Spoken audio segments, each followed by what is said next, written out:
రామారావు గారు మేము కలిసి వస్తాం, ప్రభుత్వానికి సహకరిస్తాం అని పదే పదే చెప్తున్నాడు.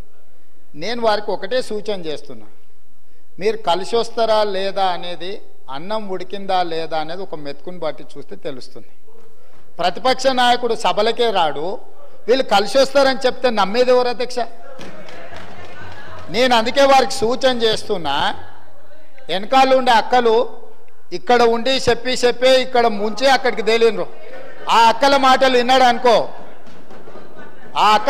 విన్నాడు అనుకో జూబ్లీ బస్ స్టాండ్లో కూర్చోవాల్సి వస్తుంది అధ్యక్ష.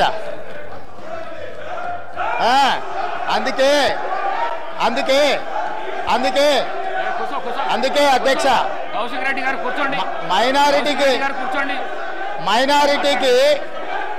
మైనారిటీకి మంత్రి ఇవ్వలేదన్నాడు.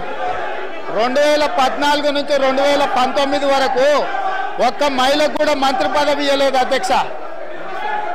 5 సంవత్సరాలు ఒక్క మహిళకు కూడా మంత్రి పదవి ఇవ్వకుండా ఈ ప్రభుత్వాన్ని, ఆనాడు ప్రభుత్వాన్ని నడిపి ఈ రోజు వచ్చి మైనారిటీలకు ఇవ్వలేదని ముసలి కన్నీరు గారుస్తారు అధ్యక్ష.